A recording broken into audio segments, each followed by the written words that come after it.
يا أيها الإنسان ما غرك بربك الكريم الذي خلقك فسواك فعدلك في أي صورة ما شاء ركبك.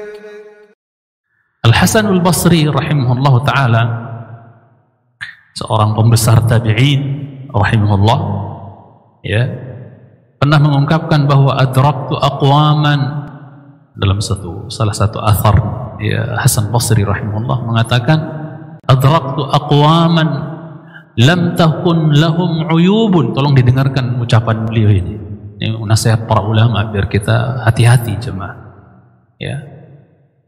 Kata beliau, adraktu aqwaman lam takun lahum uyub. Saya mendapati orang-orang, kaum, sebagian manusia, sebagian kaum yang asalnya mereka nggak punya aib, nggak punya celak, ya. Masya Allah, orang lurus, orang baik, orang bersih lah bahasa kita sekarang gitu, ya. Lam takun lahum uyub. Tapi kata beliau, fatahaddatsa fi uyubin nas,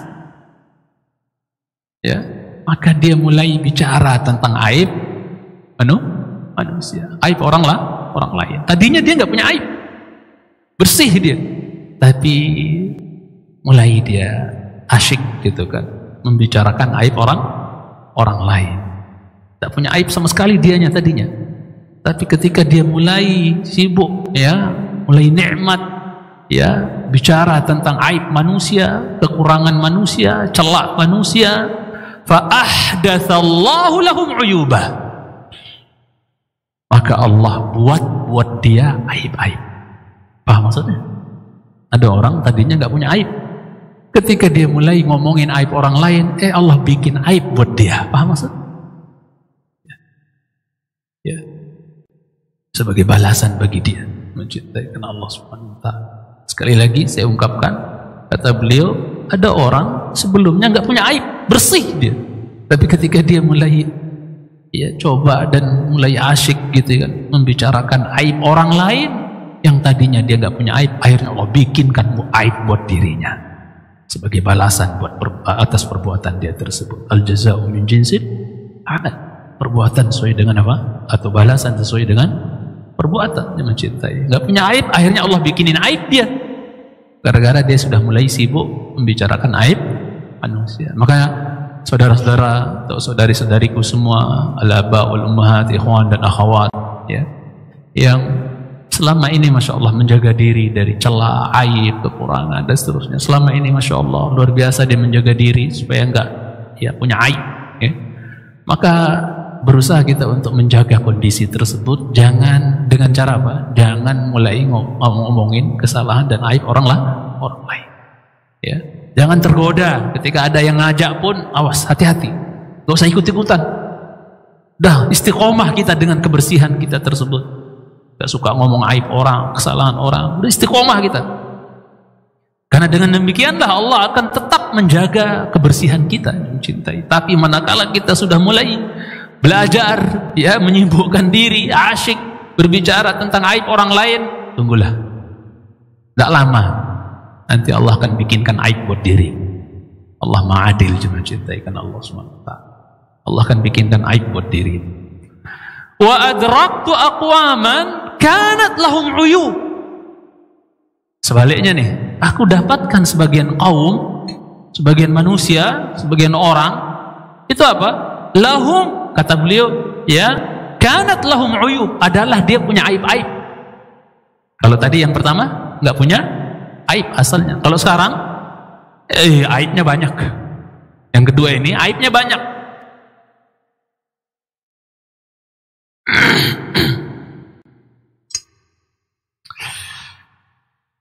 Celaknya banyak. Ini efek minyaknya pempek kayaknya ini, Jun. Tadi pagi dikasih pempek, makan sebiji doang padahal. Karena kalau udah minyak suka nggak keluar suaranya kadang-kadang.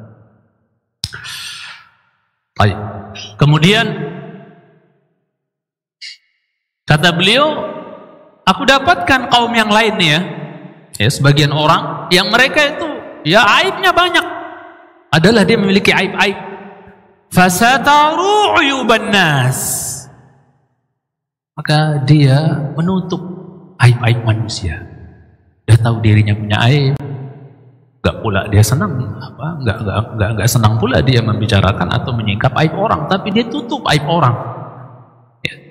Karena dia tahu diri mungkin bahwa aib saya jaga seabrak kekurangan saya aja, celak saya seabrak-abrak. Udah gitu musibah ngomongin aib orang, lihat diri aja. Aib saya juga banyak gitu.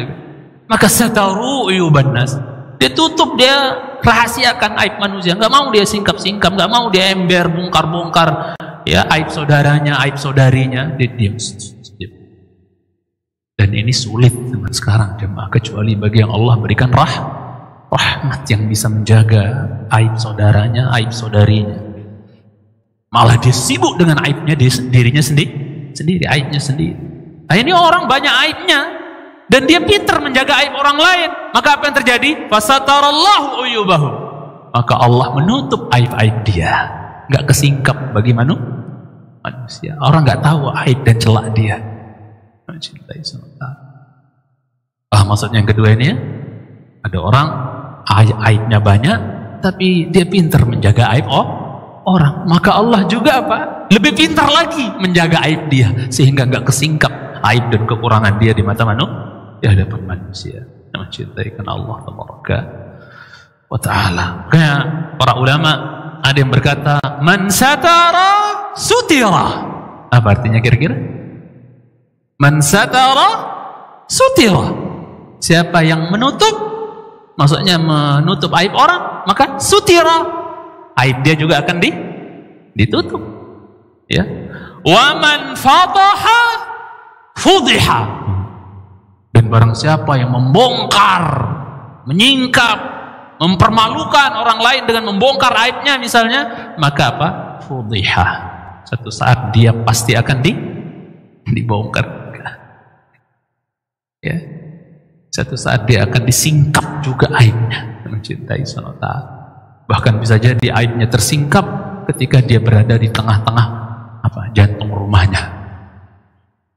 Kalau dia nggak dipermalukan di luaran, mungkin di tengah-tengah rumahnya dia akan dipermalukan. Dalam sebagian hadis Nabi kita katakan, ya ma'syara man amana bilisanihi wa lam yu'min ya qalbuhu. Ya. Kama qala sallallahu alaihi wasallam, wahai sekalian orang yang beriman dengan lisannya tok, tapi iman belum masuk ke hatinya, belum beriman dengan hatinya. La tattabi'u awratil muslimin. Ya, jangan kalian mengorek-ngorek, mencari-cari, ngintil-ngintilin, buntut-buntutin, cari-cari, ngorek-ngorek, jadi jasus gitu loh, buat aurat atau aib-aib orang lain kaum muslimin. Jangan. Fa'innahu man tatabba'a awratil muslim tatabba'a Allahu awratah. Sesungguhnya siapa yang mengorek-ngorek, nyari-nyari, buntut-buntutin, kepo-kepo gitu, nanya sana, nanya situ, ya, mencari tentang aib, tentang menanya-nanya, kepo-kepo tentang aib saudaranya, tatabba'a Allahu awratah, maka Allah juga akan korek-korek aurat dia, aib dia, celak dia. Allah sendiri akan korek-korek kau. Dan wa man tatabba'a Allahu awratah yafdahu walau fi qa'ri jawfi, ay fi qa'ri baiti, ay fi jawfi baiti, ay kama qala sallallahu alaihi wasallam. Dan barang siapa yang Allah sudah terlanjur korek aibnya, aurat dia, celak dia udah dikorek oleh Allah, Allah pasti permalukan dia walaupun di dalam perut rumahnya sendiri. Mungkin dipermalukan depan suaminya, depan istrinya, depan anak-anaknya, depan orang tuanya. Yang jelas ketahuilah bahwasanya Allah Maha Adil. Allah tidak tidur jemaah. Ketika kita singkap, bongkar aib saudara kita, saudari kita dan seterusnya, Allah nggak tidur kok. Ya, kita semua meyakini la ta'khuduhu sinatu wala. Nah, Allah nggak tidur kok. Allah dengar, Allah lihat apa yang kau ucapkan, ya. Kapan kau mengucapkan, Allah tahu semua. Mencintai kita, ya. Dan Allah Maha Adil. Maka hati-hati mencintaikan Allah SWT terkait tentang aib dan kekurangan orang lain, ya. Demi Allah jemaah, kalau seandainya setiap kita melihat aibnya sendiri, sibuk dengan melihat aibnya sendiri, maka dia tidak akan pernah menyibukkan diri dengan aib orang lain. Kenapa kita sekarang, simple ya, ungkapan ini simple, kenapa kita sekarang banyak yang sibuk, mudah-mudahan kita bukan orangnya. Kenapa banyak manusia hari ini sibuk banget kalau urusan orang lain, aib orang lain? Itu indikasi dia tidak pernah melihat dirinya, dia nggak pernah melihat kepada aibnya sendiri. Tapi kalau hamba yang sibuk melihat aibnya sendiri, maka insya Allah dia nggak akan punya waktu buat apa, nyari-nyari kesalahan dan aib orang lain. Yang mencintai karena Allah Subhanahu wa Ta'ala. Kita ini banyak kerjaan Bapak Ibu. Tugas kita sebagai suami, tugas ibu-ibu menjabat jadi istri, banyak nggak tugas kita? Kerjaan rame nggak? Rempongnya tenan kata ibu-ibu tuh. Banyak kerjaan. Harusnya sudah kita fokus dengan tugas kita, jabatan kita di rumah jadi apa? Ya. Makanya kenapa di antara hikmah ya ibu-ibu tuh, perempuan tuh mestinya lebih banyak di mana? Di rumah. Ya, rumahnya itu bazarnya pahala buat mama, sampai nggak ada kewajiban sholat jamaah buat ibu-ibu di masjid. Ya, malah pahalanya lebih besar di mana? Di rumah. Wa buyutuhunna khairul lahunna. Rumah-rumah mereka lebih baik bagi mereka. Makin dalam di kamarnya, makin pojok dalam gitu, makin gede pahalanya. Ya tidak, dalam sebagian hadis seperti itu. Kenapa? Di antara hikmahnya supaya tidak terlalu banyak berinteraksi dengan banyak manusia. Akhirnya dengar ini, dengar ini. Nggak semua manusia menjaga lisan. Ya, akhirnya yang harusnya kita tidak dengar, akhirnya akan terlalu banyak mukhalatatil anam. Ini di antara perkara yang bisa bikin hati mati, kata Ibnu Qayyim, terlalu banyak bergaul dengan manusia. Sedangkan tipikal manusia nggak solehah semua, nggak soleh semua, ya toh, macam-macam tipe manusia. Maka hendaknya kita melihat dengan siapa kita berinteraksi, dengan siapa kita bermuamalah, dengan siapa kita bergaul. Pilih. Saya sering bilang, kalau pilih durian saja pinter semua, ya, Masya Allah, sampai stres tukang jual duriannya, ganti lagi, nih anyep, nih ganti lagi. Oh, selektif banget pilih durian. Pilih temen kok nggak pinter gitu kan? Mencintai sama ta'ala. Jadi itu diantara hikmah, waqarna fi buyutikunna, diamlah kalian di rumah-rumah kalian. Ini terus untuk wanita. Di antara hikmahnya supaya nggak terlalu banyak dengar gibahan macam-macam di luar itu. Dia mencintai karena Allah Subhanahu wa Ta'ala. Baik. Kemudian ya menyibukkan diri dengan aib manusia, sedikit lagi jemaah, tambahan faedah, itu akan melahirkan apa? Kalau orang terlalu sibuk ngurusin aib orang, kekurangan orang, celaknya orang, dosa orang, kesalahan orang, itu ada penyakit-penyakit yang akan terlahir nanti jemaah. Ya. Di antara penyakit yang akan terlahir, dan ini penyakit sangat berbahaya sekali jemaah. Penyakit apa itu kira-kira? Al-kibir. Kibir. Apa kibir itu? Sombong. Pasti juga. Oh, orang lain semua hina di mata dia. Oh, pendosa semua, tolehah semua, toleh semua.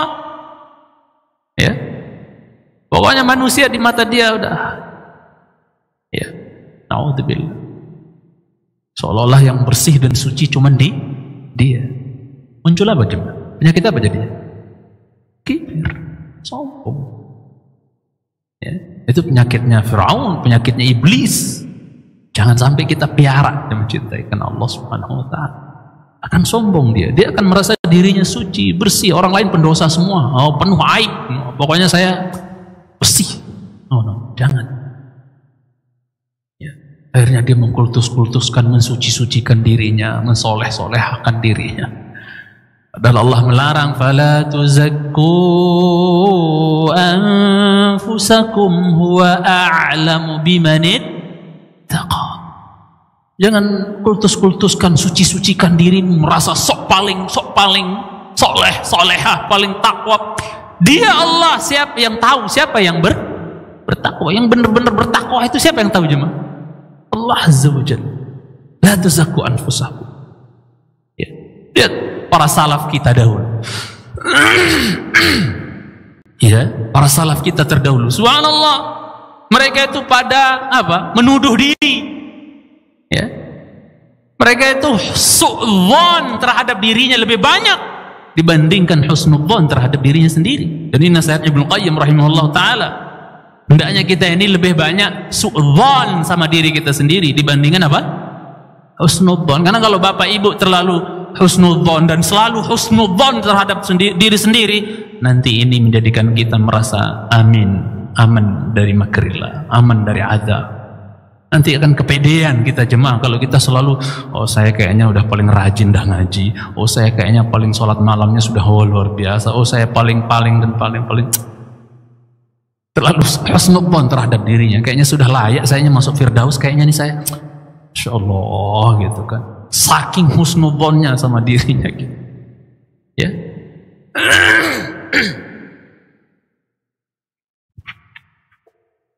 Padahal salaf sebaliknya, ya, kaum salaf, kaum salafiyat terdahulu sebaliknya jemaah, malah mereka lebih banyak apa? Su'udzon terhadap diri mereka sendiri dibandingkan husnudzon. Saya masih lalai, saya masih banyak dosa, saya masih bodoh, saya masih pokoknya. Lihat ibunda kita tercinta misalnya Aisyah radhiyallahu taala anha sampai pernah berkata apa? Ya laitani kuntu kabshan tudbah. Ya laitani kuntu kabshan tudbah. Loh seandainya saya ini hanya sekedar domba yang disembelih. Beliau tidak, padahal istri Nabi enggak bukan? Ya, istri Nabi enggak? Iya, padahal istri Nabi. Saya tanya, mungkin enggak Allah nikahkan nabinya dengan wanita calon penghuni neraka gitu? Enggak mungkin, pasti calon penghuni surga. Tapi dia merasa enggak pede jemaah. Merasa kurang salehah gitu. Ya.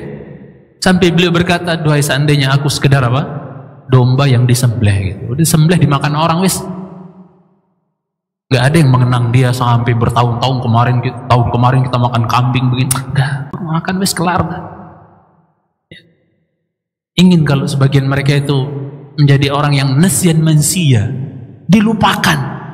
Ya. Nggak dianggap oleh manusia gitu, nggak dilulukan oleh manusia, dihebat-hebatin oleh manusia, isyaru ilahi bil banan gitu. Semua orang nunjuk dengan oh dia marka top, keren, hebat, soleh. Dah, nggak mau dia. Yang mencintai karena Allah SWT. Ya, ini penyakit akhir zaman ini apa jemaah?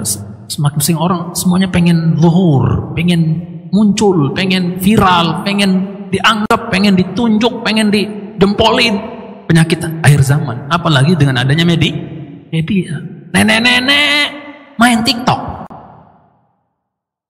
takutnya lagi goyang-goyang, apa itu namanya? Husnul khotimah, Allah musta'an. Ya. Di zaman dulu kaum salaf, di saat zaman dulu kaum salaf takut terkenal. Dan saya ujung, Imam Ahmad berkata, ya, duhai seandainya aku berazam, saya pengen kalau bisa tinggal di pelosok-pelosok deket apa di kota Mekah itu, di pelosok-pelosok yang nggak ketahuan banyak orang gitu kan, tinggal di pojok situ, nggak ada yang tahu, nyelip di bumi ini, nggak banyak orang yang tahu. Kenapa? Faqad bulitu bisyuhrah, aku sudah diuji oleh Allah dengan keterkenalan, kata Imam Ahmad. Viral itu ujian menurut Imam Ahmad. Di saat banyak orang cari keterkenalan, bagaimanapun caranya, walaupun harus menjual kehormatan, ya kan? Menjual diri, menjual kehormatan, dalam artian nggak peduli mau cara halal mau haram, yang penting viral, yang penting terkenal, plus dapat cuan, dapat fulus, cintai semata. Cara haram pun ditempuh gitu. Ya. Antum ingat kisahnya siapa? Seorang tabi'in yang paling baik kata Nabi dari hadis Sahih Muslim. Tabi'in terbaik siapa? Uwais bin Amir Al-Qarani. Nggak mau viral jemaah. Padahal kalau mau viral, waduh, nggak mau dia. Dia mau jadi hamba yang nyelip di muka bumi ini. Nggak perlu manusia kenal saya di dunia ini. Yang penting di langit viral. Paham?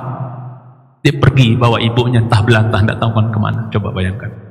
Padahal Umar bin Khattab sudah mau nulis surat agar dia kemanapun dia pergi dihormati, dimuliakan, nggak mau dia. Masya Allah, mencintai sama. Itu pendahulu kita. Nggak pede mereka itu, nggak merasa diri paling takwa. Abu Bakar radhiyallahu taala anhu as-Siddiq, Siddiqul Akbar, yang Allah katakan menurut sebagian ulama tafsir, wasayujannabuhal atqa, bukan taqi tapi atqa, paling takwa. Udah dosa kecil aja nggak nyentuh dia, Abu Bakar tuh, saking takwanya. Atqa, wasayujannabuhal atqa alladhi yu'ti malahu yatazakka. Sesoleh itu Abu Bakar. Ketika Rasul ditanya, siapa manusia yang paling kau cintai? Aisyah. Dari laki-laki ya Rasul? Bapaknya. Siapa? Abu Bakar. Ya, manusia terbaik setelah Rasulullah sallallahu alaihi wasallam. Ya Rabbi, pernah berkata ketika dia duduk di sebuah tempat yang ada burung pipit kecil-kecil itu, nemplok dahan, turun minum. Beliau mengatakan, ya laitani kuntu usfura. Doi seandainya Abu Bakar ini sekedar seekor burung kecil, burung pipit, nemplok sana, nemplok situ, turun minum, lama-lama mati, wes, nggak ada hisab, nggak ada adab. Dia pengen seperti itu, karena semua binatang nanti dan makhluk-makhluk lain selain jin dan manusia itu Allah akan katakan apa? Kuni turaba, jadilah kalian jadi tanah. Nggak ada tanah, nggak ada neraka, nggak ada surga, sudah aman, sudah mereka jadi tanah, balik jadi tanah wis. Abu Bakar ngarep kalau bisa jadi apa? Osfur, sekedar burung pipitnya mati wis. Mencintai semata. Beliau pernah berkata, sekiranya sebelah kakinya Abu Bakar udah masuk di tanah surga, satunya masih di luar, belum merasa aman. Beliau belum merasa aman coba. Kalau kakinya baru sebelah doang yang masuk mijak di tanah surga, sedangkan satunya masih di luar, nggak pede. Umar bin Khattab radhiyallahu ta'ala yang pernah mengatakan, kalau sekiranya ada pengumuman dari langit, penduduk dunia, semua kalian masuk surga ya, kecuali satu tok yang nggak masuk surga, satu tok masuk neraka. Ya, khasyitu an akuna nahwa. Saya takut yang satu tok itu Umar orangnya. Ya, ada yang meragukan kesolehannya Umar di sini? Ya, yang di sini nih kayak ada selokan hitam di sini, seperti Nabi Ibrahim, seperti Abdullah bin Abbas. Sini hitam di sini, kayak selokan. Saking apa? Cakar kucing, dicakar istri. Enggak, saking banyaknya apa? Menangis malam hari. Tapi beliau berkata, kalau ada pengumuman dari langit, semua kalian masuk surga, penduduk dunia, kecuali satu, saya takut yang satu itu orangnya siapa? Umar bin Khattab. Gak pede mereka. Ya, gak pede mereka. Ya. Kemudian ikhwatul Islam yang saya cintai subhanahu wa ta'ala. Jadi di antara efek buruk orang terlalu sibuk dengan aib orang lain, nggak sibuk dengan aibnya sendiri, ya, tapi sibuk dengan aib orang lain, itu akan mewariskan dan melahirkan sebuah penyakit, namanya penyakit apa? Sombong lah pasti. Orang lain berdosa semua, pendosa semua, dia paling sombong namanya itu kan, ya. Mencintaikan Allah Subhanahu Wa Taala. Kalau seandainya khamr itu adalah ummul kabair, ya, al-khaba'ith, kalau seandainya ya khamr itu adalah emaknya, ya, apa, dosa-dosa besar, atau emaknya, ya, apa, perkara yang buruk gitu ya, maka al-kibru abuha, kesombongan adalah bapaknya berarti. Kalau minum khamr emaknya, maka sombong adalah apa? Bapaknya. Karena kesombongan ini jamaah cintai subhanahu wa ta'ala, ya, terwarisi dari sifatnya siapa? Iblis. Aba was takbara, ya, wa kana minal kafirin.